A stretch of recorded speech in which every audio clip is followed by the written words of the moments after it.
Is it warocracy or autocracy?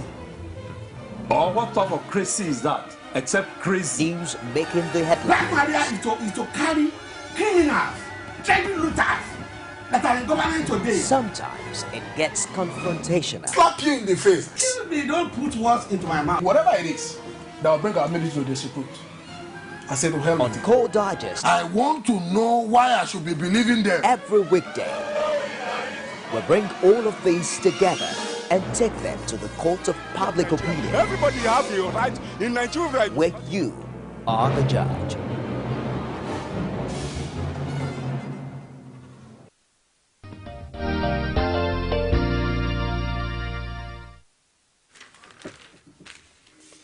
Welcome back. It's Core Digest, exclusive to Core TV News. On the show today, we're checking out Buhari's 100 days in office, the campaign promises.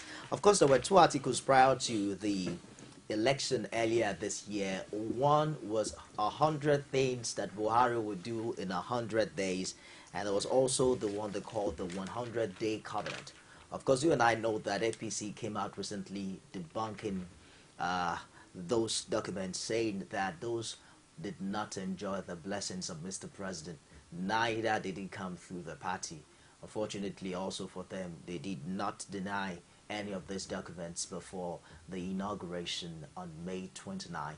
But let's start from the recent appointments made by Mr. President, and we're getting reactions now. The latest one is from APC itself. The National Chairman John Odige Oyego insists that Nigerians have no cause to fret over the appointments so far announced by President Muhammadu Buhari. This he says is because they are not political positions and should not be subjected to scrutiny. Odige Oyego described President Buhari's mode of governance as sure-footed and urged the citizenry to look for the position, the composition of the cabinet. The APC chairman was speaking on the sidelines of the swearing-in ceremony at the presidential villa in Abuja. I'm amazed at the mistake that people can make.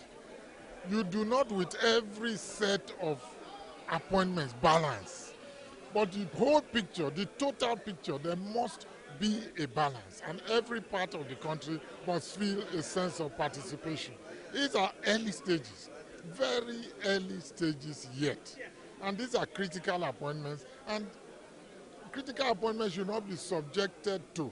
The man, the president, our president, will work for these people who are close personally to him, with those he also trusts personally. But when the time comes for the more political appointment, of course, every part of this country will have that sense of belonging. He's not carrying the party along in what he's doing. Is that true? Nobody has said that. I don't know who said that. But these personal, more personal appointments are his prerogative, are his privilege. He asks for advice, we give it. But when the political one comes, then the party becomes very evident.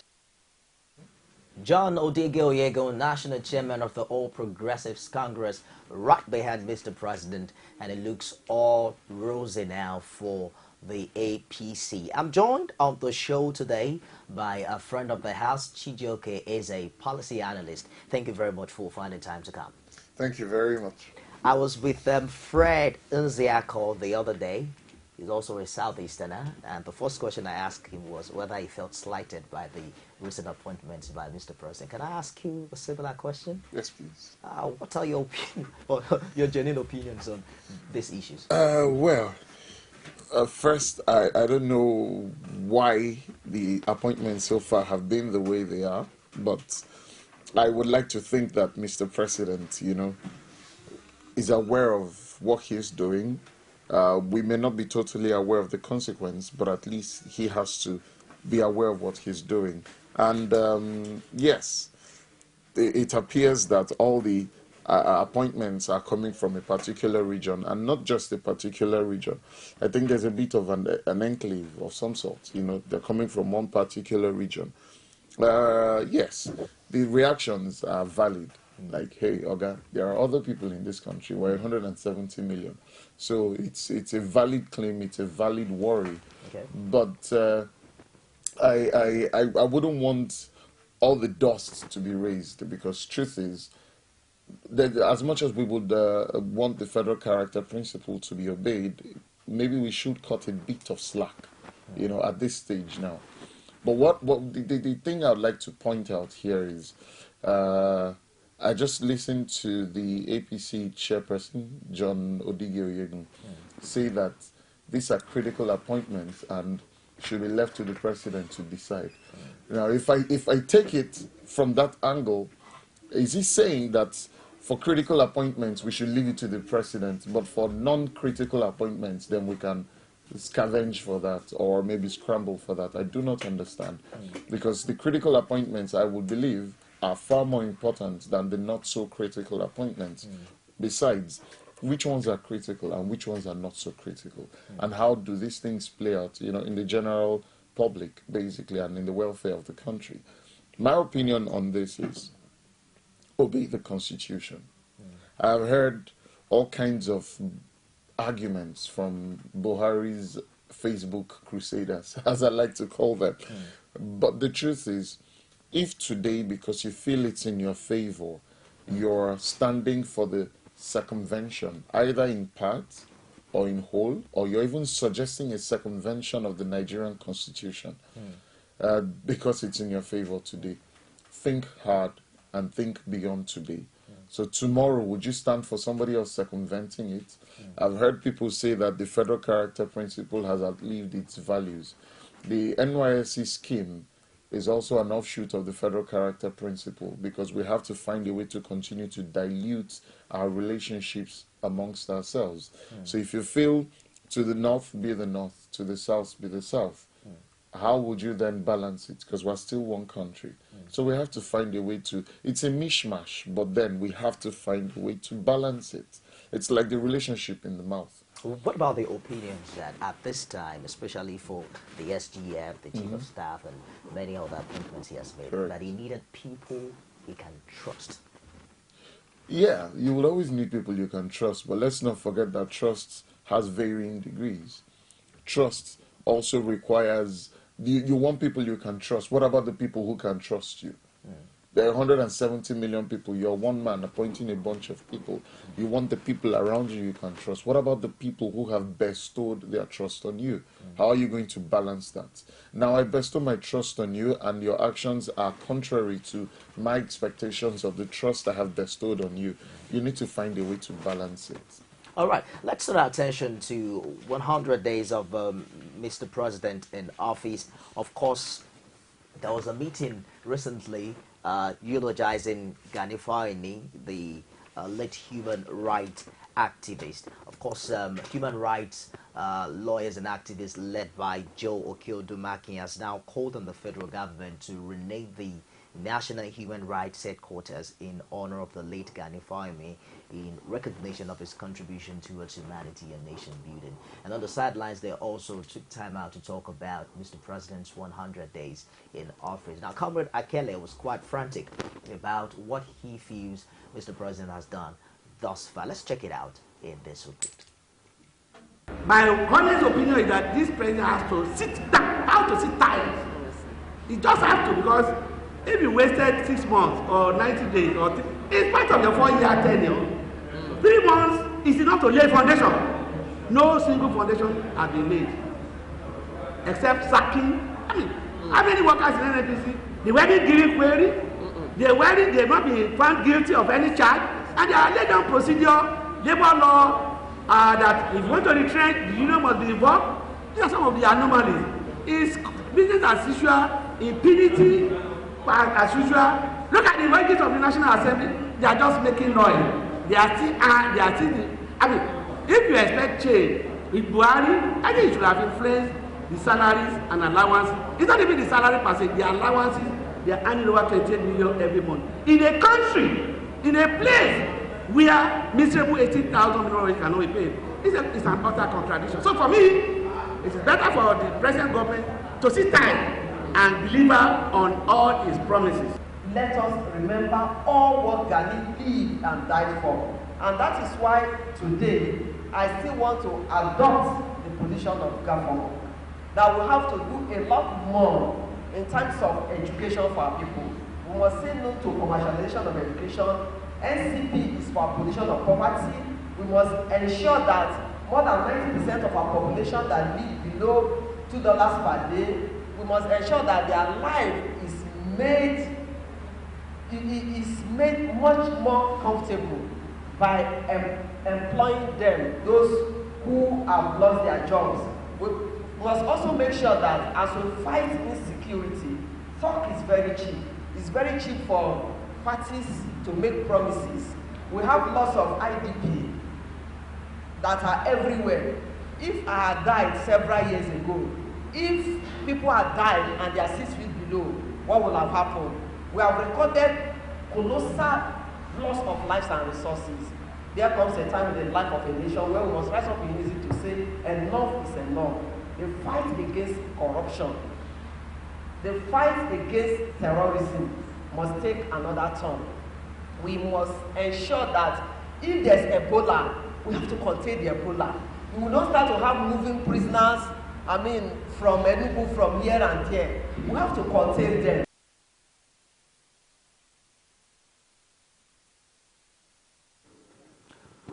All right, there's a protest now on Twitter. They call it hashtag 100 Days Promise. Now, there are lots of documents that came online prior to that election.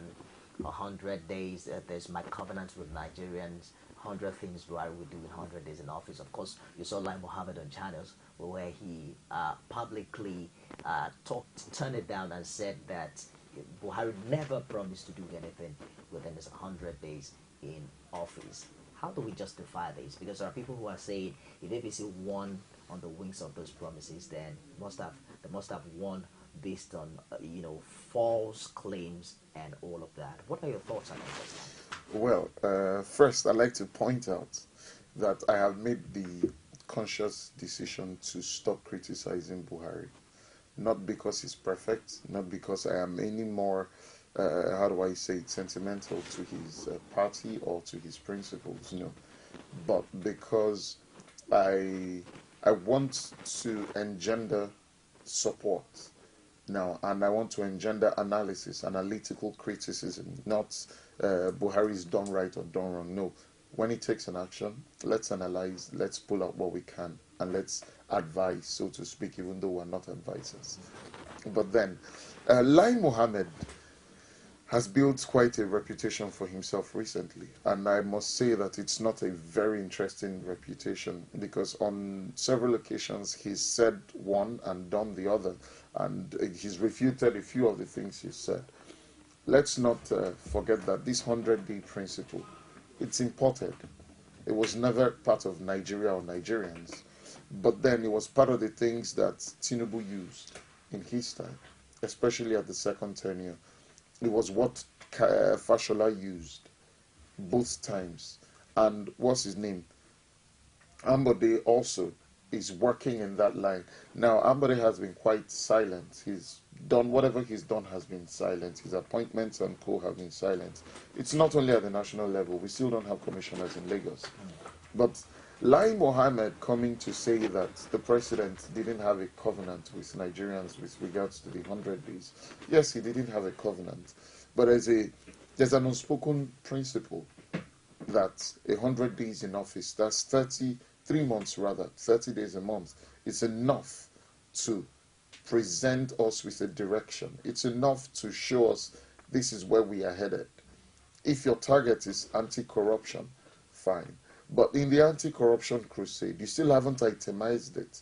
So far, the easiest thing to call it today is a witch hunt. The easiest thing. I'm not saying that that's what it is, but that's the easiest thing to call it, because I am certain that it is not only the members of Jonathan's cabinet who have corruption issues to deal with.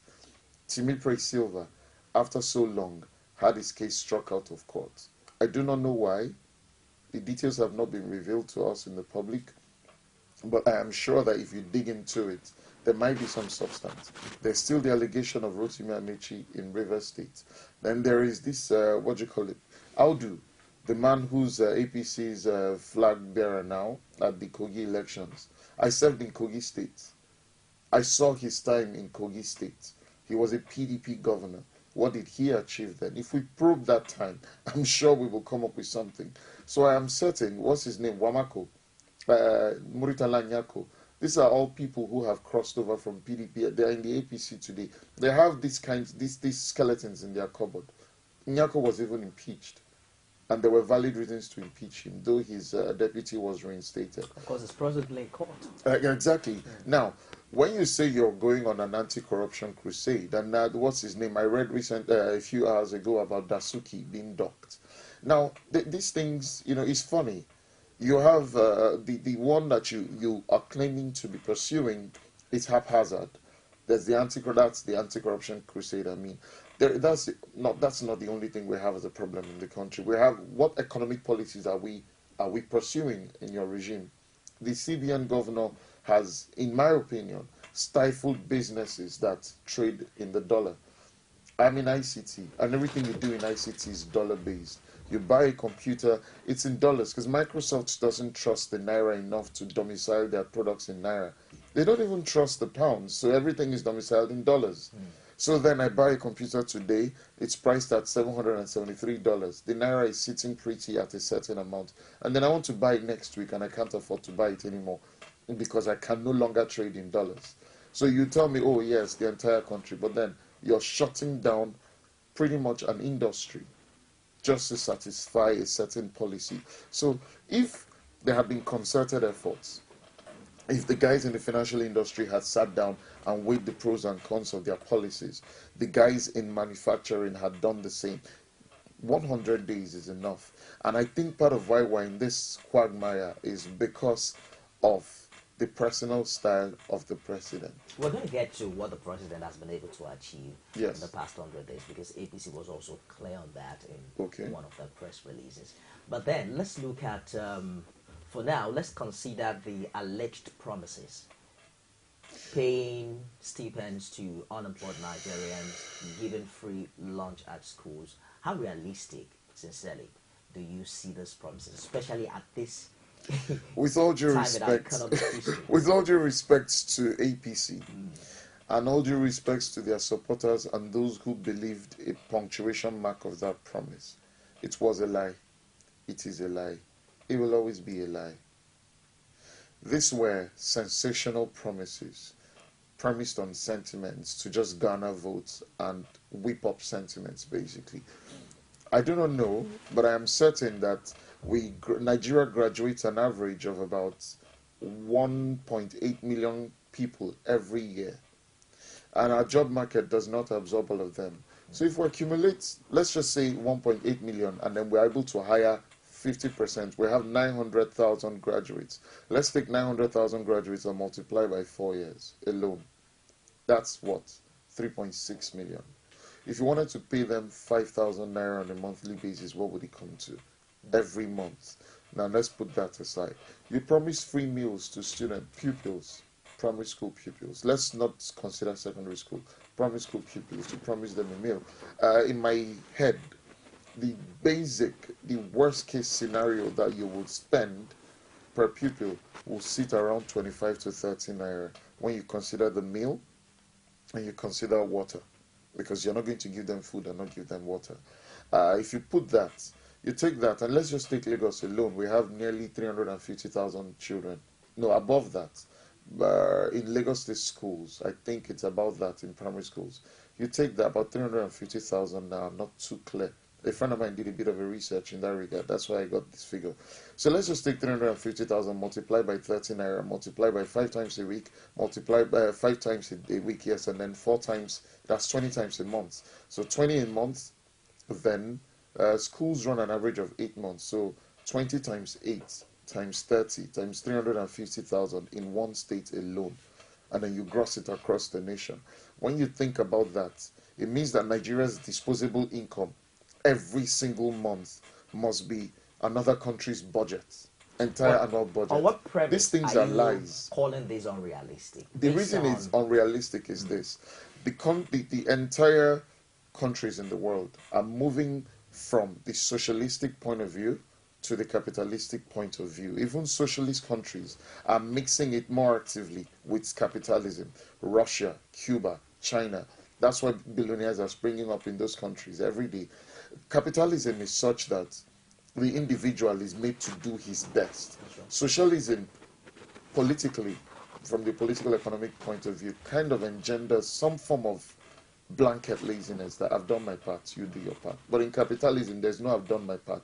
Everybody do your part. Let's start, let's stand, let's raise. That's how it works. So going from that point of view, you would understand that even to the point of free education, we will come to a point where Nigerians will be empowered enough to pay for their education.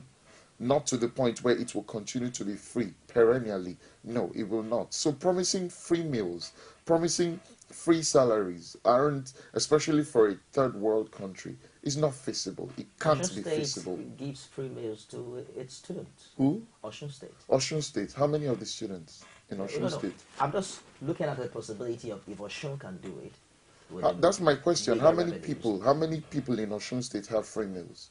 Is it not the same Osun State who hold salaries? So which one is better? That I can eat in school, but I can't eat at home. I can eat in school, but I don't have shoes to wear to the same school. My parents can't afford rent where I live because they've been owed salaries. It's counterproductive. And it shows that priorities aren't set right. Let's look at the position of the APC. The APC spokesman is saying there are only two documents with which you can hold the APC and the presidency to ransom, if I can put it that way. And that's the constitution of the party and the manifesto of the party. And as far as it's concerned, all of these policies do not feature in both documents. Okay. With regards to the manifesto, yes, we can hold them to it. Unfortunately, the manifesto doesn't have a timeline, so we can hold them by their manifesto as long as they remain in power. But then when it comes to the constitution of the party, it's to the party and the party alone. Nigeria is not APC, and APC is not Nigeria. So you cannot ask us to hold you. Your constitution can be as good as gold, or it can be as light as a feather. It's none of our business. It's to you and yours. But by your manifesto, we can hold you. Unfortunately, the manifesto has no timeline. So if you ask us to hold you by your manifesto, then we will set the timelines because we're Nigerians. So I'm not going to sit here and wait until 365 days times 4 before you appoint one single minister. If that's what you want me to do as a Nigerian, I'm sorry, I wouldn't do that. So give me your manifesto, let's set it. On the manifesto list, how many of these things are really achievable? And then the ones that are achievable, how many require more than 100 days for you to set in motion? So the party needs to understand this. You're not dealing with a bunch of nincompoops. You're not dealing with people from the Stone Age. You're dealing with people who are educated. Not all of us may be educated, but at least we're enlightened. We've come from 1960, when we became independent, to this point. We've come from when we couldn't read and write to the point where we write books for people to read. We've come from when we didn't know our rights, when we had very little expectations of leaders, to a point where we know that this is what we called you for. Or you give us your, because how do I say, being the president is like applying for a job. PDP submitted their manifesto. It was vetted and thrown out. APC submitted theirs. It was vetted and accepted.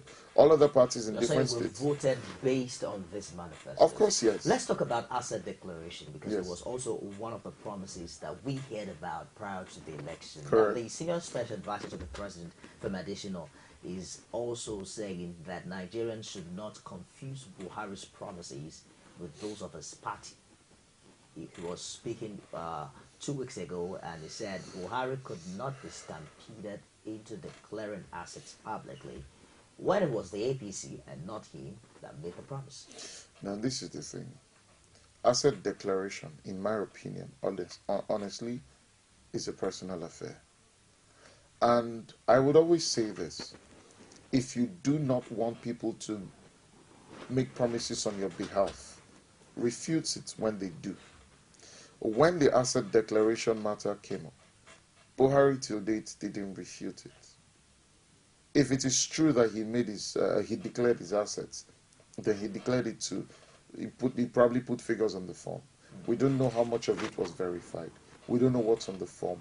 We don't know what the value is. But then, I imagine somebody going somewhere and saying, CHIJIOKE can raise the dead. bring all your dead family members to CHIJIOKE, he would raise it. I would scream out, oh boy, when did we have such a discussion? Do you understand it? Refute it. Refute it so the people know.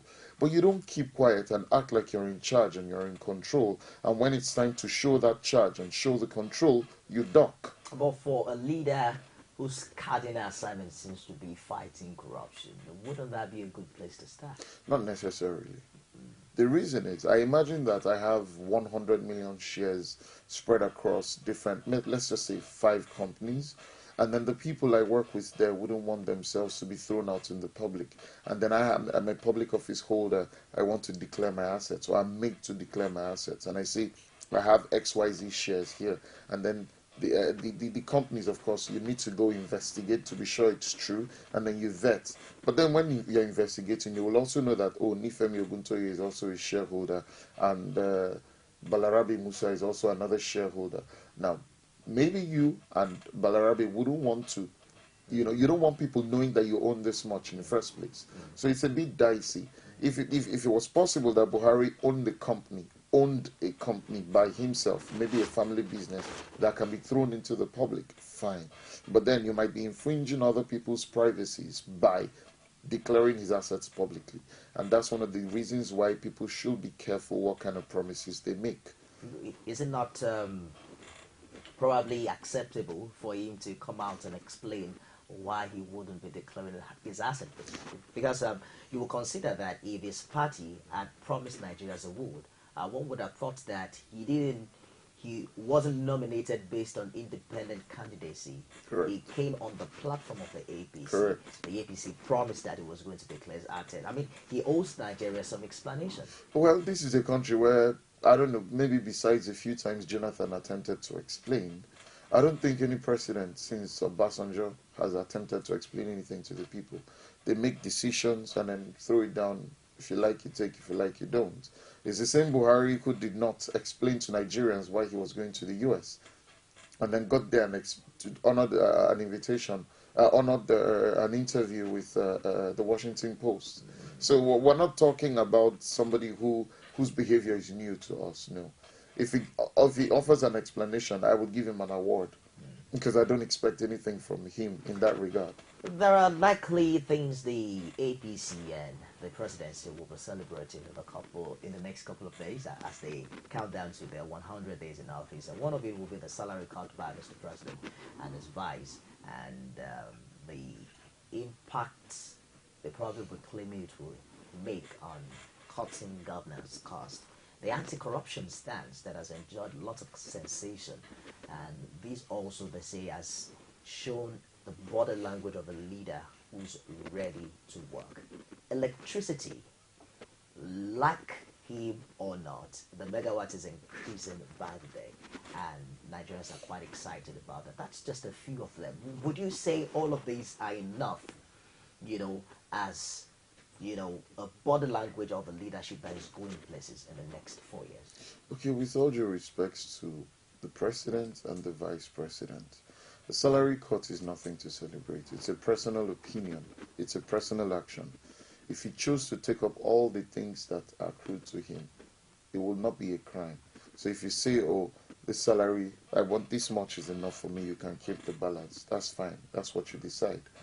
You cut salaries for yourself. Did you also cut the allowances? I don't know, because that information is not public. Then, if we except we want to now start to separate issues. The reason is, if the party would come out and say, do not confuse the president's personal promises for the party's promises, then the APC cannot celebrate the president's personal opinion, and it cannot celebrate the president's personal actions. Okay?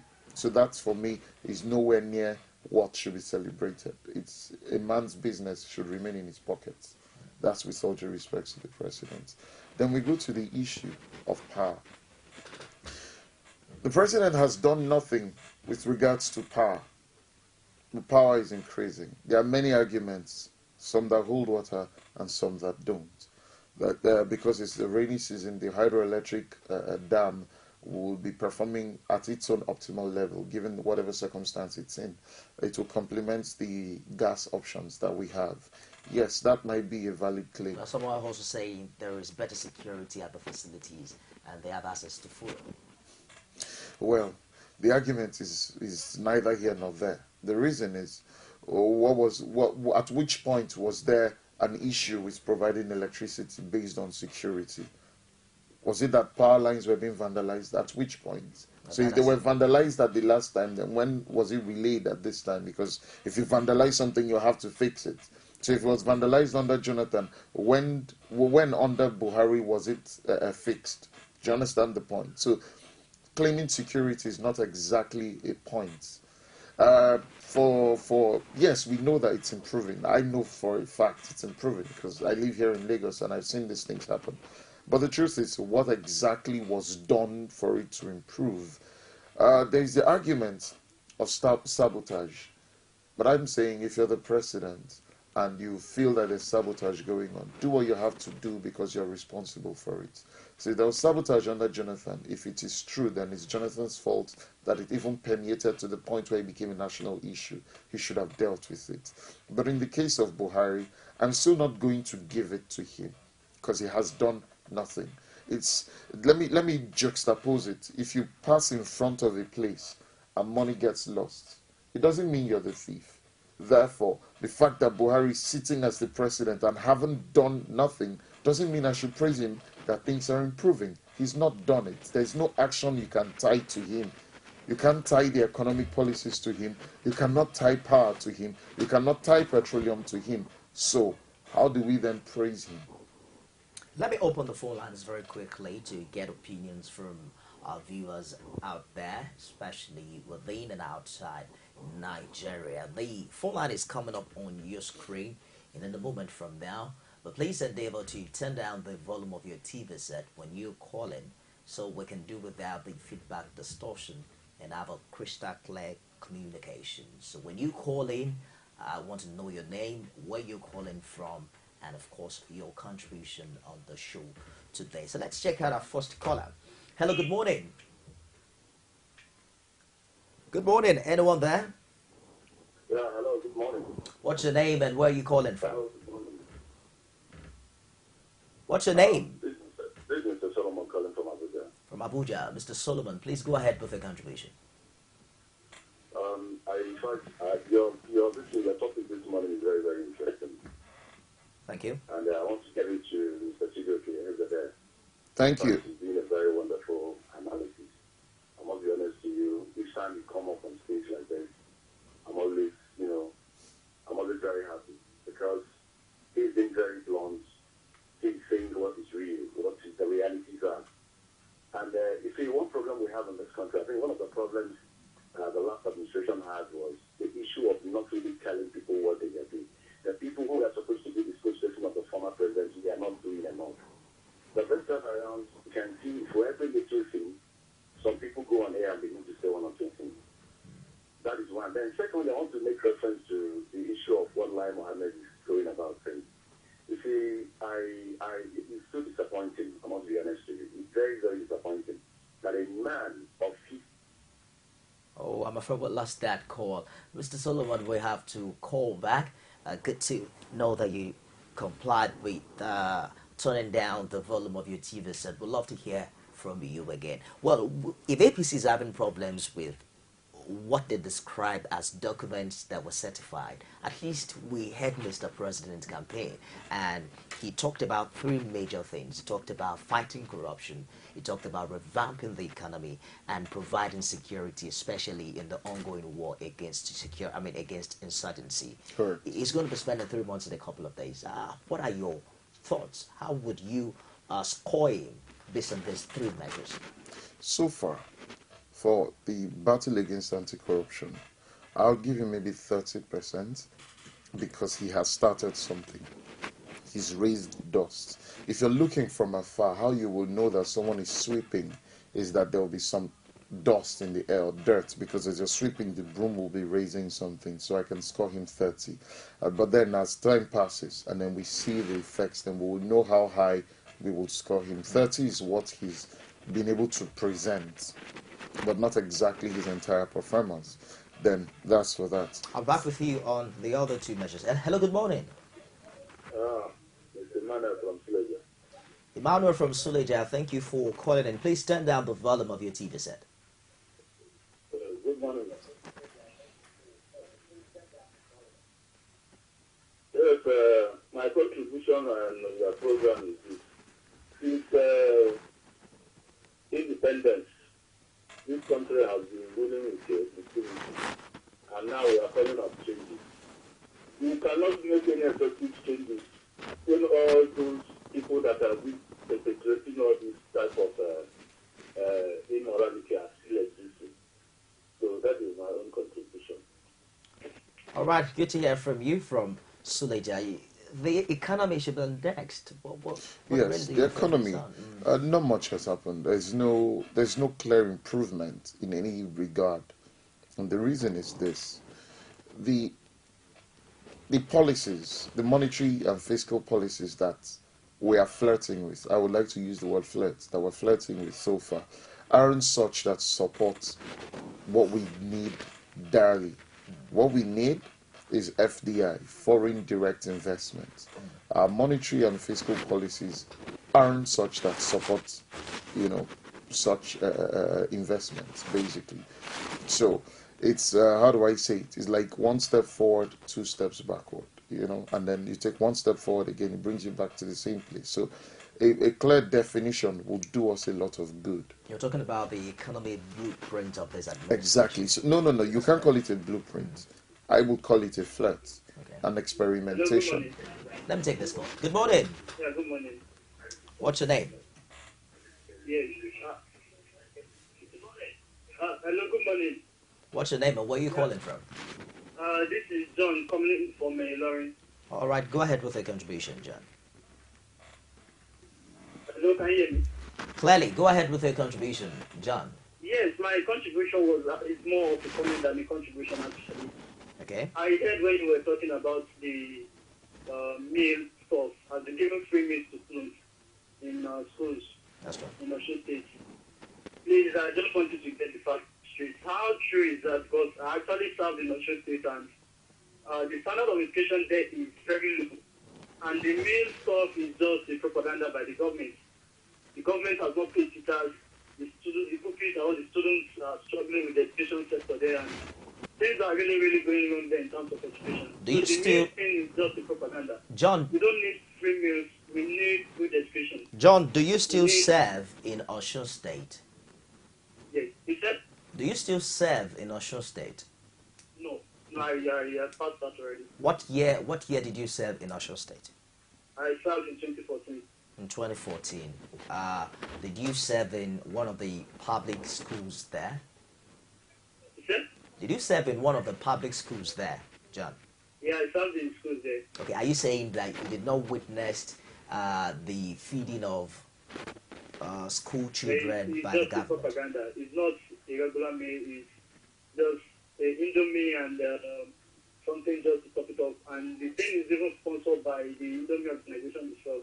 So the free meal stuff is just a propaganda. Let's get it clearly, John. You served with a school in Osun State. I mean, give us the information you have, the name of the school, what kind of food. Did they give them Indomie every other day you served with them?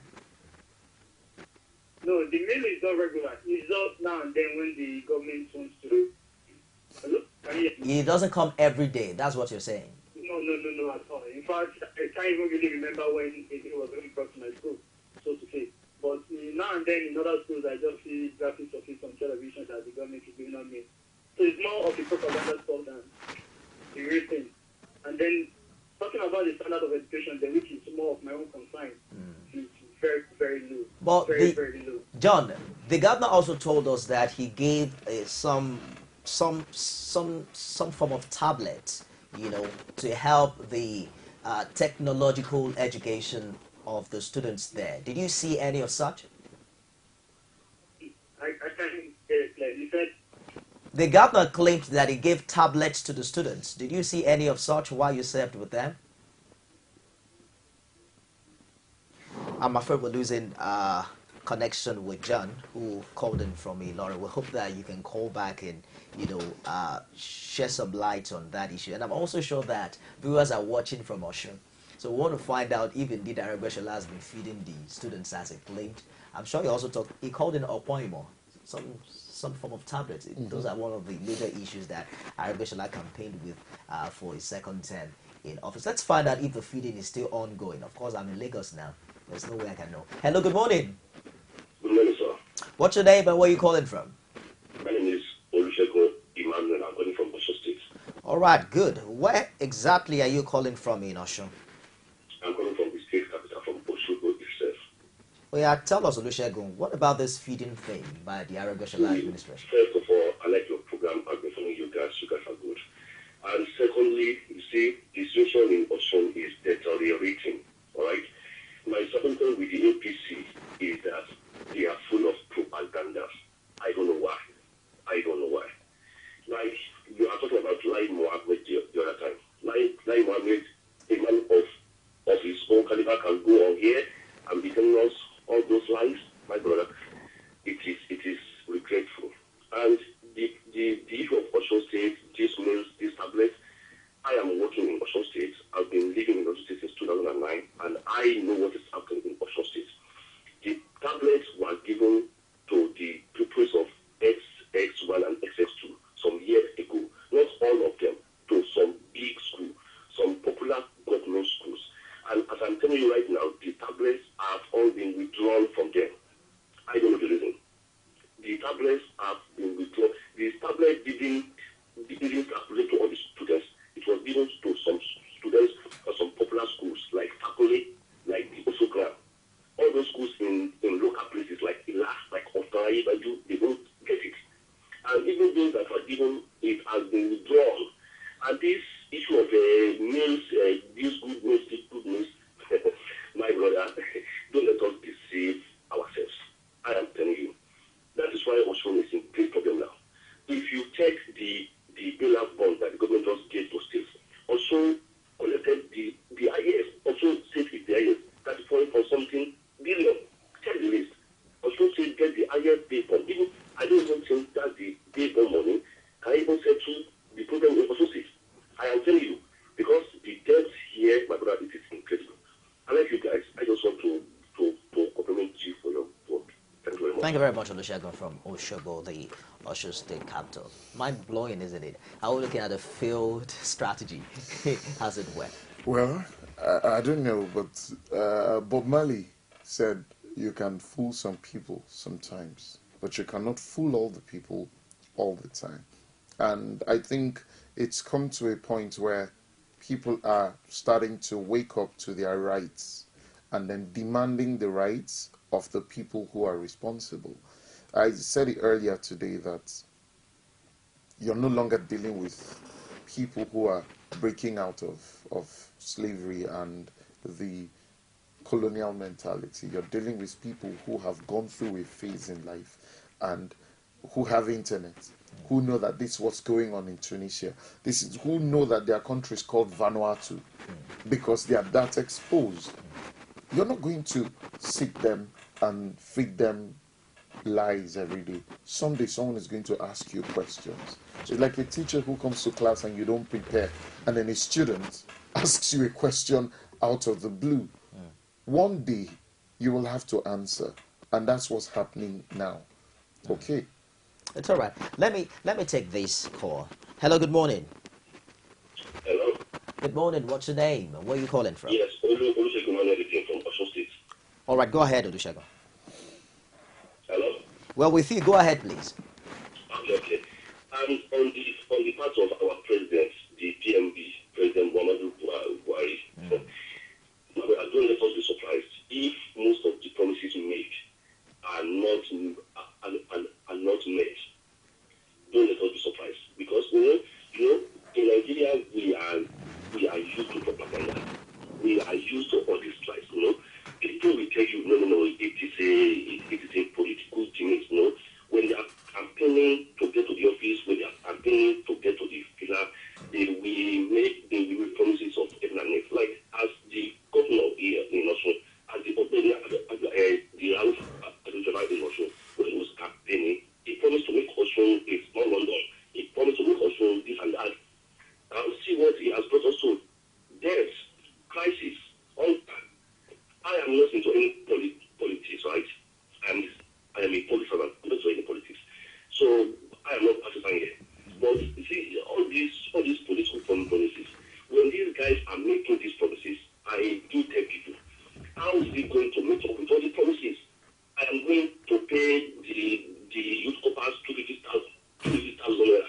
finishing their 1 year youth service. How is it possible? I am going to pay the unemployed 5,000 naira every month. How is it possible? Look at the rate of unemployment in Nigeria. It is overwhelming. The rate of unemployment in Nigeria, it is rising every day. Then how is it possible for you to be paying $100? And do you know what? The resources are not even there for you to do all these things. And we go out there promising as if they have printed money somewhere and being put somewhere. So when you get a job, you compliment out, it's not possible. So, my brother, please, I am not surprised by what is happening to Buhari.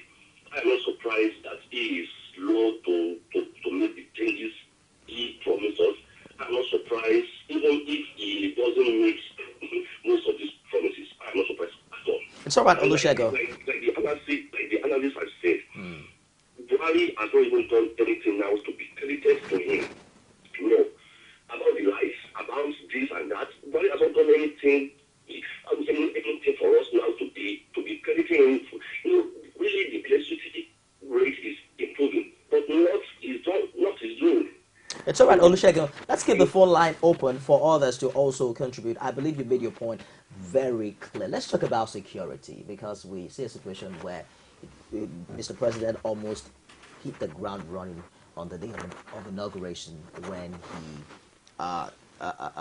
relocated the military base immediately to Maiduguri. You also saw his new appointment. We see the Chief of Army Force who is right on the field motivating his guys. Would you give him a pass back in 3 months?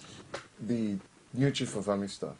Well, I mean, the president, as it were, okay, in the area of giving security. the president, no, not an entire pass mark. I would say he scored somewhere in the middle. And that's because it's not anything because he moved the command to Maiduguri. I didn't think it was a brilliant move. I'm not sure that, any other country would move its military headquarters to a troubled zone simply because that area is... Yaradua didn't move the military command to Rivers and Bayelsa when he had issues there. Jonathan did not do so when he had men to deal with. So I'm surprised that we have to move our command. Let's not even consider, let's consider two arms of it. Let's consider logistics. Let's consider administration. How are you going to do it? From the point of signing simple documents that ordinarily should just go a few floors up to sign. Now you're going to traverse states to go and get the document signed. How are you going to manage that? One, the logistics of moving the personnel back and forth. How are you going to manage it? I didn't think it was a brilliant idea, but he's done it. Let's hope something good comes out of it. What about the anti-insurgency war? The anti-insurgency war, why I would fault him and fault him very gravely is this. Whoever wants to serve the public must have the humility to serve appropriately. This is what I mean. You cannot lord your ideas over us, no matter how brilliant they are. We saw the good works that Jonathan accrued 6 weeks to his exit. No, not 6 weeks. That's the 6 weeks of the postponement. And from then on to his exit. That's about 4 weeks after the end of the elections, and then 6 weeks. That's approximately 10 weeks. 10 weeks, we were chasing these guys out. Some of them were committing suicide, some of them were jumping in lakes, some of them were surrendering, some of them were just getting marshaled, basically. And then you come in and you slow down. What that simply did was to give room to these guys to recoup, to regather themselves, to change strategy. Have we also questioned how now, let me get to the point. How suddenly the war changed in favor of the federal government 6 weeks before a major election? Now, this is it. This is it. If we go into that analysis, there are too many indices to it, but that's not where I want to get to. Where I want to get to is this. You came in and you slowed down. And in slowing down, it's like in boxing. You're getting a barrage of punches. You're at the ringside. You're at the corner. That's not when the opponent, slows down and says, wait. That's when he hits you the hardest because he wants to get you to surrender. But in the case of Buhari and Boko Haram, he slowed down. And then they recouped. And after then, what we started seeing were teenagers bombing themselves in different places. So now, but what decisions really would you capture them in Sambisa president today? make that made him look like he slowed down? He Because did slow down. the idea was we had a regional force, that was fighting Boko Haram, and I'm not sure he stopped anyone from doing his job. This is the point. When you come in, Minima, who was there at the transition period, was taking orders from Jonathan, and then Buhari comes in.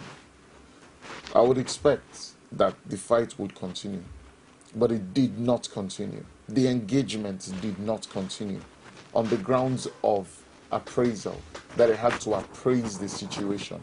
So our soldiers were recalled to their bases. But the war wasn't going on at the base. The war was going on in Sambisa.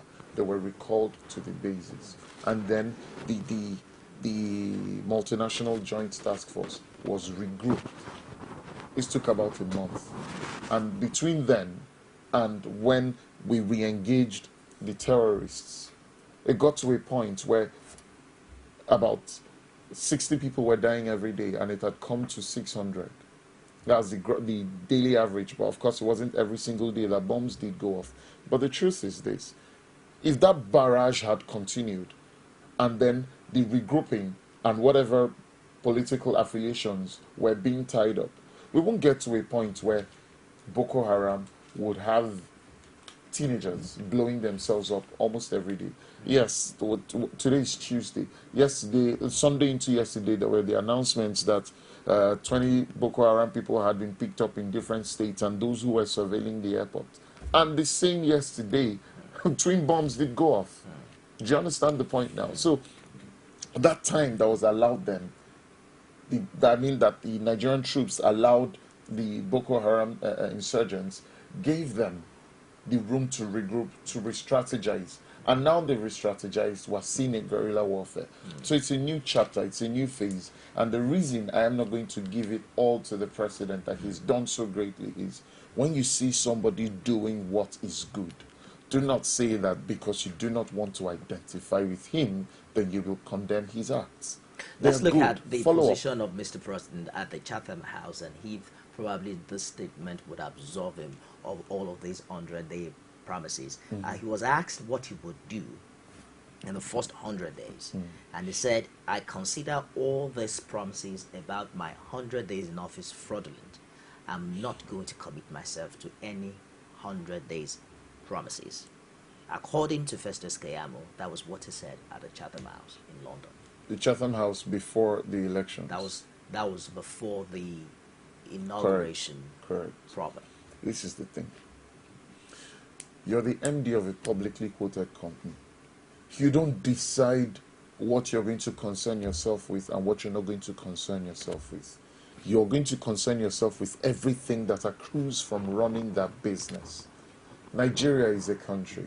And if the people of Nigeria want you to show direction in 100 days, it is a demand. It is not a request. It's not a plea. It's not a beg. It is, Mr. President, it's 100 days. Where are we going? It's like saying you're the driver of a bus. Whatever you drive, I as a passenger must accept. It's my life at stake. So Let me hold it for a minute, CHIJIOKE, and take this call. Hello, good morning. Good morning. Welcome to Call Digest. Anyone there? Hello, good morning. Yeah, I can hear you clearly. What's your name and where are you calling from? Can you speak louder? I can hardly hear you now. I won't give you my name for security reasons, but I appreciate the man that is sitting there with you. Okay, we have an anonymous caller. Speak louder so we can hear you clearly. Okay, are you hearing me now clearly? Yeah, a little bit. Go ahead, please. Okay. Number one, Buhari has not done much here, I think. But the problem of this nation is leadership.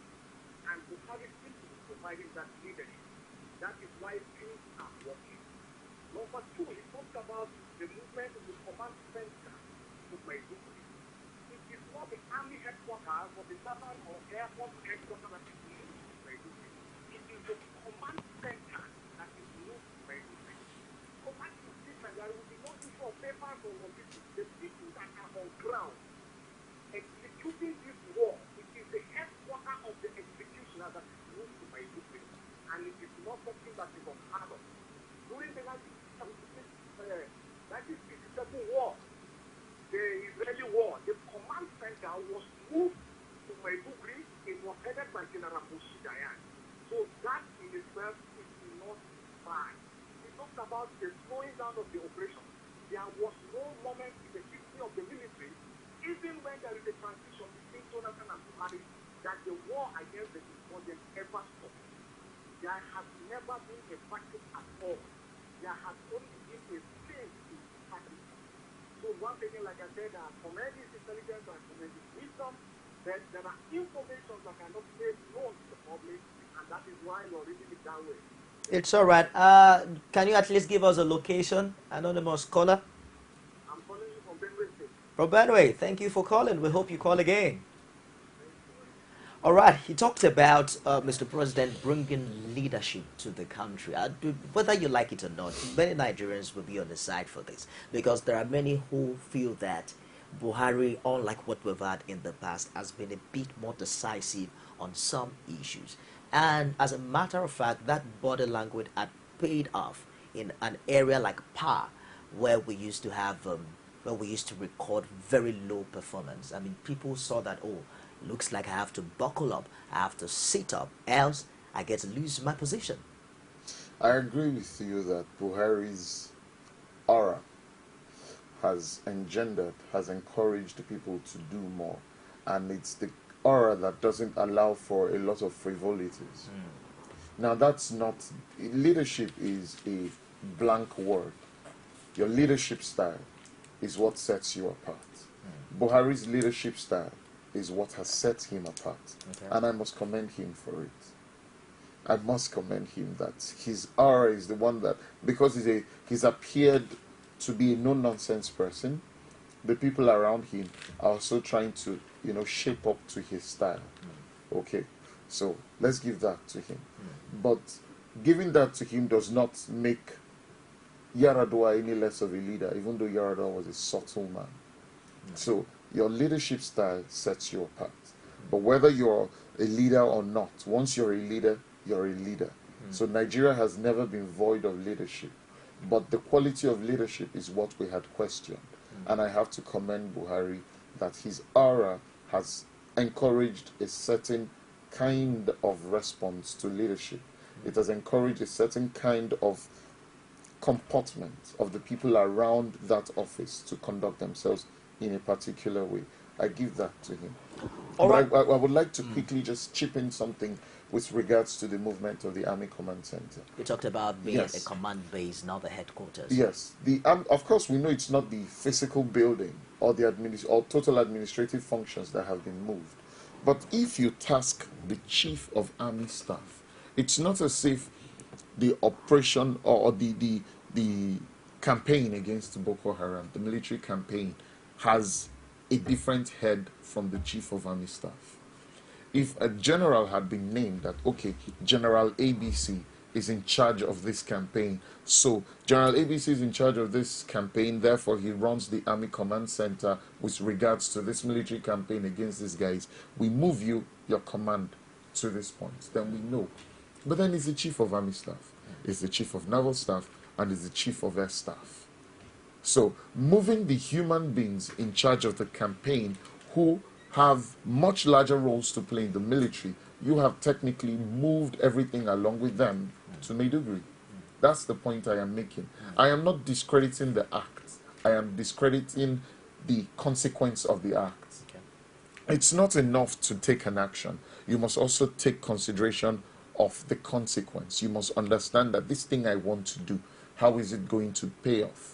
So I'm not saying the move entirely was improper, but the consequence has to be, you have to handle it in such a way that it's not, the backlash is not greater than what you expected the action itself to solve. That's on one end.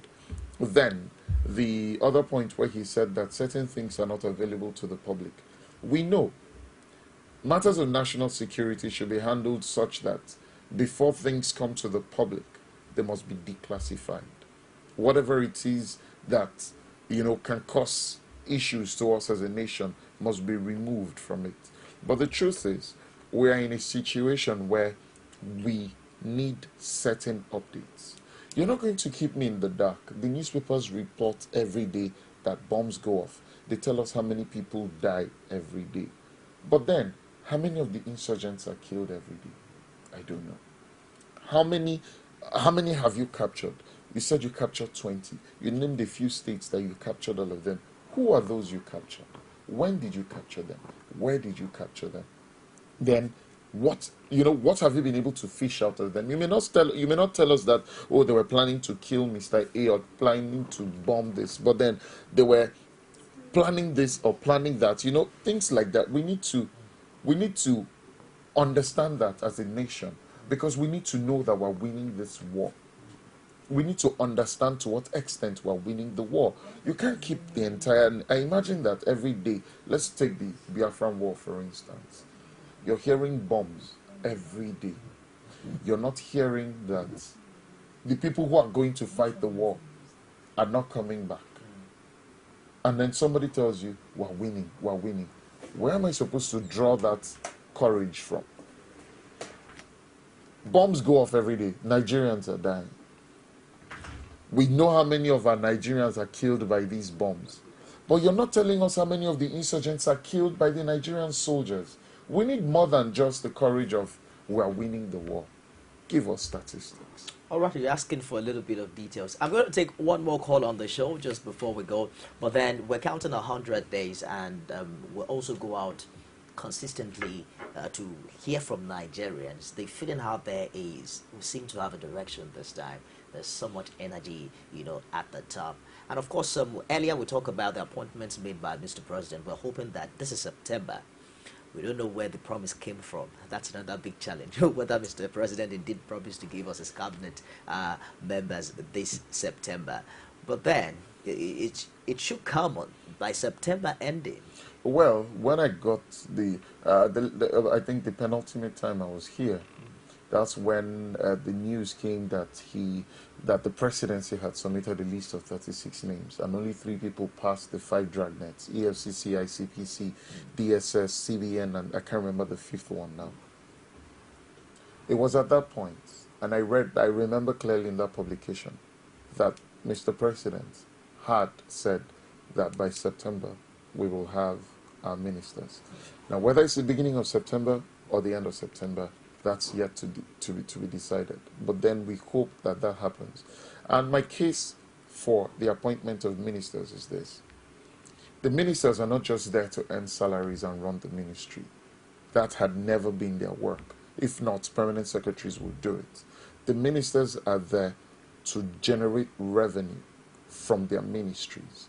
I've heard people argue that, oh, Buhari has saved Nigeria money because if we had had ministers all this while, would have paid salaries, would have paid Esther code for those who traveled, would have paid emoluments and benefits and all of that. Yes. But then the minister is there, and let's say maximum, he earns $1 million every year on his contract, emoluments, benefits, everything put together. But his job is to raise $1 billion. So are you saving $1 million or are you losing $1 billion? How are we balancing it? That's it. So it's not enough to say, oh, let him take his time. You're taking your time at the expense of the people. You're taking your time at the expense of the ministry. You're taking your time at the expense of the growth of a country that 170 million people call theirs. It's our home. If there's a reason there is a delay, okay, we are shortlisting. And because we made you a promise to not give you people with skeletons in their cupboard, you have to allow us some time. That's right. That's one. Another thing is the appointments that have been made so far have been skewed to the north. So why are there delays? Is it because you're looking for northerners or you're looking for Nigerians? And I don't want to believe that the positions that have been, given appointments to, that it must be northerners. I am Igbo. But with all due respect to me being Igbo, I'm not particularly keen. I am not particularly keen on whether the SGF is Igbo. But the people who infused the federal character principle in the Constitution weren't stupid. A country with 250 languages, ethnicities, tribes, all put together, religions, then you're telling them, or you're picking people from a certain region to the point where your kinsmen are part of it. The APC is of the opinion that we might have to be patient. I have said again that APC is not Nigeria. But there are people of the opinion that there are still many more appointments to be made. Yeah, according to John Odigwe, that these are the critical ones, so the other ones are the less critical or what, you know? But point is, you're dealing with people, human beings. The NNPC GMB is someone I have known for a long, long time. I have studied on, you know, it's a brilliant appointment. It's a fantastic one. And people will claim that, oh, he's not Igbo, he's South-South. He is Igbo, but he's from the South-South region. Let me take this call. Okay. Hello, good morning. Good morning. What's your name? Where are you calling from? Oh, I'm afraid we lost that. We have to wrap it up now. Yes. What exactly is your position? Because Buhari will spend over 1,460 days, and this is just less than 100 days. My position is simple. I have a childhood friend who has a favorite saying.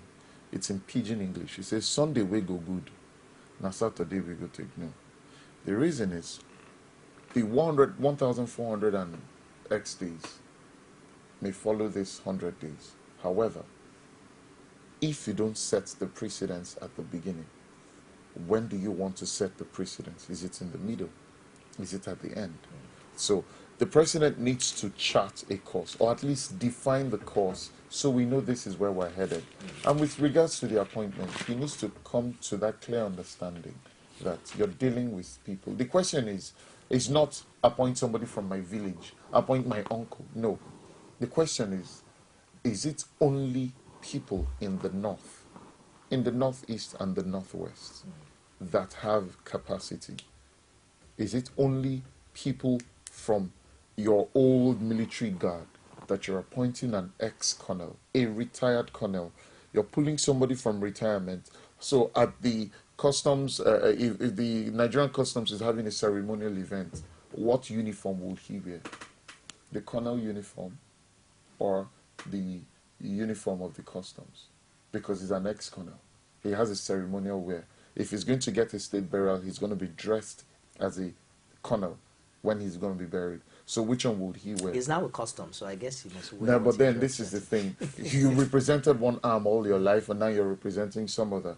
Now this is the second time he's pulling someone from retirement into a post that people, a career post, an executive post people grow to. The president himself was pulled from retirement to come and lead the No. country. As an ex-president, you don't retire.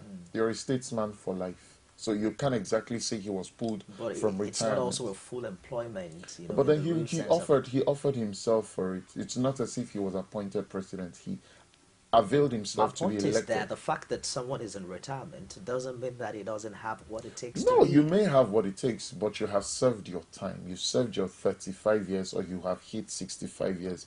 You are in retirement. It's your failure if through your years you couldn't raise somebody to do your job. It's called business continuity. If you didn't do it, it's called leadership. If you failed in your leadership, then we shouldn't bring you from retirement to come and head. They say the success of every leader is in his successor. Thank you. Thank you very much for coming on the show today. I've been speaking with CHIJIOKE, EZEH, our policy analyst. It's been a wonderful time speaking with you. Well, we have a couple of other calls. We're so sorry we have to wrap up the show now. But let's say thank you to Solomon, who called in from Abuja. Emmanuel called in from Suleja. We had a call also from John from Ilorin, and Olusegun from Oshogbo. Seem to open our eyes to what's happening in Osun State. We hope to get more calls from that area subsequently. We'll also add an anonymous caller from Benue State. Thank you guys for watching. I am Nifemi Ogun. So your call digest continues tomorrow. Some pundits believe that as long as the political system is driven by selected few, corruption may be difficult to fight. You should be careful about what you say. I am not the only politician. Even if I've wronged anyone, it's time to forgive me. Political Arena every Sunday at 9:15 p.m. and a repeat broadcast every Tuesday at 1:30 p.m.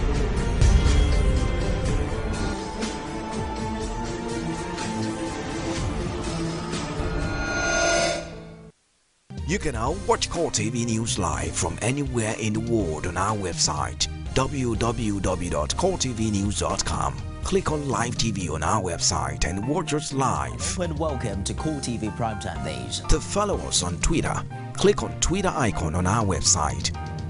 On Facebook, click on the Facebook and YouTube to see all our previous news production. You can also watch us live on YouTube. Click Core TV, leave a space, then news. Core TV News, a 24-hour news station.